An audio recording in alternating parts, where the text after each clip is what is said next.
gosta, tudo aquilo que o Senhor não glorifica, tudo aquilo que o Senhor fica completamente irado. E a ira do Senhor mais uma vez vai vir sobre o povo de Israel.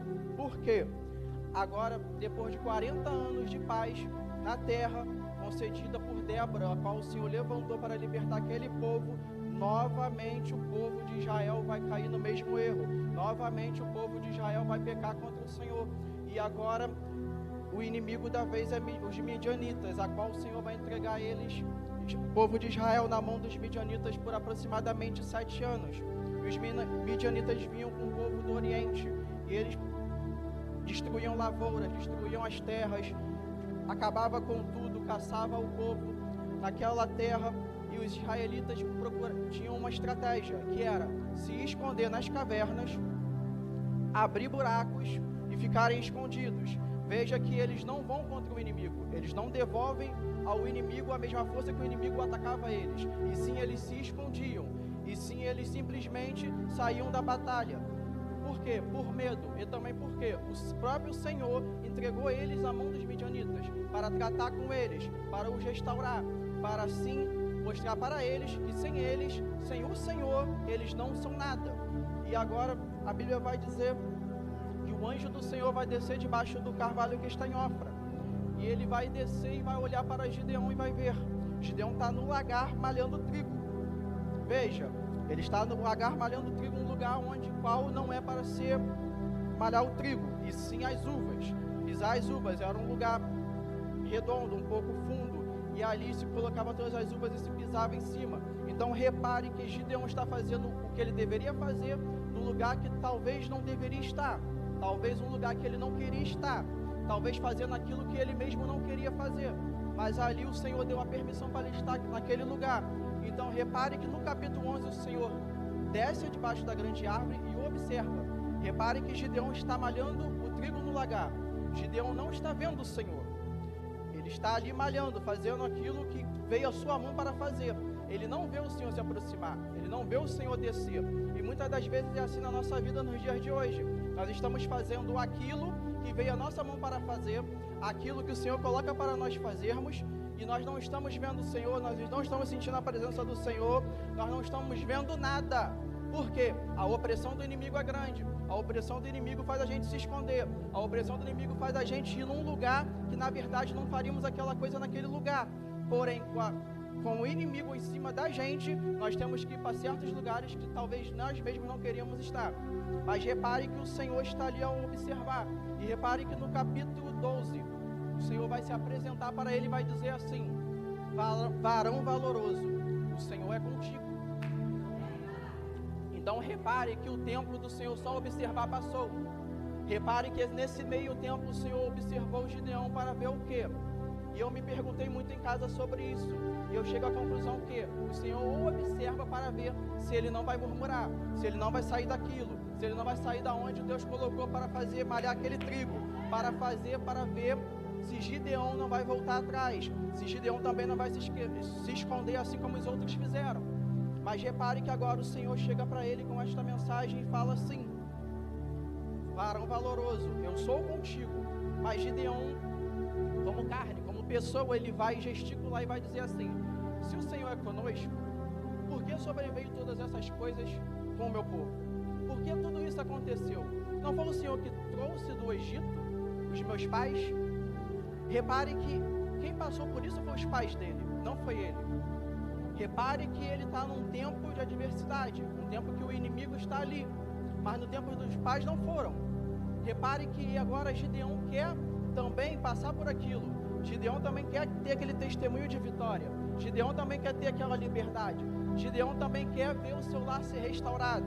Gideão, ele quer que tudo volte ao normal, que tudo se normalize. Mas agora a Bíblia vai dizer que o Senhor vai olhar para ele e vai dizer assim: eu hei de ser contigo, varão valoroso. Eu hei de ser contigo. Vá nessa tua força, que eu vou livrar a sua mão, vou livrar Israel da mão de midianitas com a sua força, como se você fosse apenas um homem. Mas repare que Gideão estava ainda no lagar. Repare que ele ainda estava fazendo aquilo que era num lugar que não era determinado para aquilo, mas ele estava ali fazendo. Então repare que se não fosse isso tudo que estivesse acontecendo, se não fosse a opressão dos inimigos, Gideão não estaria ali malhando trigo. Gideão não estaria ali fazendo aquilo que era da vontade do Senhor. Repare que ele não estaria ali fazendo tudo aquilo que sobreveio. Então repare que se não fosse toda essa dificuldade, Gideão não estava ali. Então nos dias de hoje, meu irmão, nas nossas vidas também é assim. Repare que se a gente estiver naquela tranquilidade, com a geladeira cheia, com tudo de bom, a gente não ora. A gente não acorda de madrugada para orar. A gente não busca. A gente não vem à igreja. Prefere ficar em casa assistindo uma série, assistindo novela. Mas Deus não quer isso para nós. Agora o Senhor vai dizer a ele: vá com a tua força. Então Gideão vai questionar. O Senhor fala com ele novamente. Reparem que ali o Senhor já está dando o propósito para ele do que o Senhor quer dele. Colocar ele como um juiz de Israel. Mas Gideão ainda não tinha entendido. Porém agora, o Senhor vai dar uma ordenança para Gideão: vá até a casa de seu pai, vá até aquela cidade e derrube o altar de Baal que lá está. Derrube aquele poste sagrado que lá está. Ou seja, derrube tudo aquilo que me atrapalha na sua presença. Derrube tudo aquilo que está na minha frente. Derrube tudo aquilo que você coloca, aliás, que o povo de Israel coloca em minha frente. Porque lembrando que o pecado do Senhor deixar eles na mão dos midianitas por 7 anos foi as apostasias, foi o pecado, foi a adoração a Deus Baal. E Deus Baal não é somente uma imagem, não é somente se ajoelhar perante ele e orar perante outro Deus, não. Tudo aquilo que nós colocamos na frente do Senhor, tudo aquilo que nós amamos acima do Senhor, também é adoração, também é Baal. Então repare que agora Gideão vai lá, pega 10 servos dele, ele vai à noite, ele ainda está com um pouco de medo, e ele vai até aquele lugar, e ele vai derrubar, ele vai fazer o que o Senhor manda, ele vai tirar o altar de Baal daquela localidade. Então repare que a partir dali, o Senhor vai cumprir mais ainda tudo que vai vir na vida de Gideão. O propósito vai começar a se cumprir, o propósito vai começar a ser dito, tudo aquilo vai vir sobre ele. E agora a Bíblia vai dizer que o Senhor vai mandar, vai ordenar que ele vá, que agora já está preparado para reunir aquele povo, reunir aquele exército. E agora louvado e engrandecido é o nome do Senhor. Gideão vai olhar para o Senhor e vai pedir um sinal, 2 sinais na verdade, que é o reverso um do outro. E a pedindo aquele sinal, o Senhor determina aquele sinal para ele. E agora ele está com aquele povo todo, 32 mil homens ao total. E o Senhor vai olhar para ele: Gideão, Gideão, tem gente demais. Ordene que os fracos e os medrosos voltem. Ou seja, na nossa vida tem processos e tem lugares que nós vamos estar por permissão do Senhor, para Ele mostrar nessa dificuldade o que o Senhor quer conosco, qual é o compromisso do Senhor conosco, qual é, aleluia, louvado seja o nome do Senhor, aquilo que o Senhor quer nos colocar, porque talvez o lugar que nós estejamos agora não é o que vamos estar no futuro, mas ali é simplesmente para nós entendermos a vontade do Senhor em nossas vidas. Então ali agora Gideão está começando a entender que ele vai ser juiz em Israel. Então agora o Senhor manda ele diminuir esse exército para que não se vanglorie contra o Senhor. E agora o exército vai cair para 10 mil homens. Mas o Senhor vai olhar para ele e vai dizer: ainda tem muitos. Somente os escolhidos entre você. Então desça até aquele riacho, e aquele que eu disser que vai, vai. E aquele que eu disser que não vai, não irá com você. Louvado e engrandecido é o nome do Senhor. Agora eles vão descer com essa estratégia do Senhor dada a Gideão. Eles vão olhar para aquele lugar, e ali o Senhor vai dar um mistério para Gideão, a qual 300 homens são escolhidos dentre eles. Repare que somente esses 300 homens o Senhor vai dar os midianitas na mão de Gideão e do povo de Israel. Repare que aos olhos humanos seria impossível, porque a Bíblia vai dizer ainda lá no capítulo 6 que os midianitas e os povos do Oriente eram como nuvens de gafanhotos, era muita gente. Com 32 mil seria muito difícil, imagina com 300. Mas só que a força não vem de 300, a força vem de Deus. A força não vem do lugar do escolhido, a força vem de Deus. Então muitas das vezes, irmão, nós sentimos sozinhos, nós sentimos desamparados. O irmão não olha para mim, o irmão não me ajuda, eu estou aqui nessa igreja, ninguém me ajuda. Mas se lembre, talvez o Senhor permitiu que esteja somente você e Deus para cumprir a promessa em sua vida. Repare que muitas das vezes o Senhor até coloca 1, 2 pessoas para te ajudar, mas nunca mais que isso. Repare que sempre o Senhor vai escolher aqueles 300, e conjunturando para o dia de hoje, muitas das vezes o 300 é você mesmo, é você o próprio Gideão e você o próprio 300 escolhido. Então, agora a Bíblia vai dizer que Gideão vai com a estratégia do Senhor, ele vai até o monte de Gileade, lá o Senhor vai dar uma outra pequena estratégia, vai separar aqueles homens em grupo de 100, ali vai dar estratégia para eles, para quebrar o cântaro e soar as trombetas.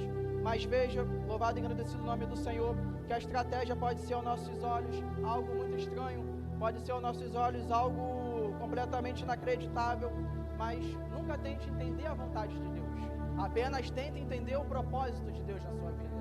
Então agora, louvado e engrandecido é o nome do Senhor, eles vão estar ali posicionados para atacar aquele povo, mas o Senhor vai dizer assim a Gideão: desça até lá e ouça o que os soldados estão conversando. E agora ele vai descer lá e tem um determinado sonho de um dos soldados, a qual ali o Senhor dá aquele sonho para eles. E naquela época era muito importante os sonhos, a revelação de sonhos. E ali o Gideão vai voltar muito louvado ao Senhor. Por quê? Porque dali ele teve a certeza que ele seria o líder daquela batalha, que ele seria, louvado e agradecido o nome do Senhor, juiz de Israel.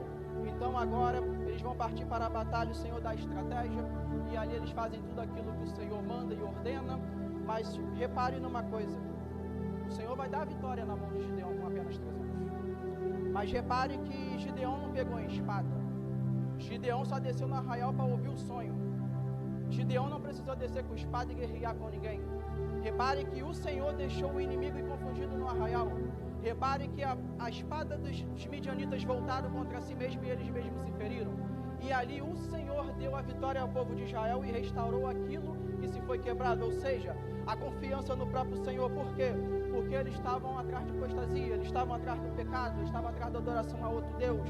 E ali Deus mostrou para eles que somente o Senhor na frente de nossas vidas as coisas dão certo. Somente na obediência do Senhor perante aquilo que o Senhor quer conosco, o Senhor restaura, o Senhor faz. Por quê? Se Gideão não entende que o propósito era para ele, que ele tinha que liderar, certamente eles não tinham ganhado batalha alguma. Certamente Gideão não estava nem naquele lagar fazendo aquilo que sobreveio a sua mão para fazer naquela oportunidade. Então o Senhor também não desceria no carvalho e olharia para ele, e chegaria também o momento de falar com ele e dar um direcionamento.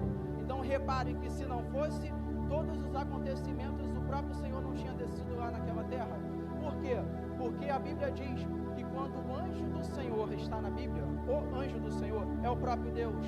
Então o próprio Deus criou essa situação para quê?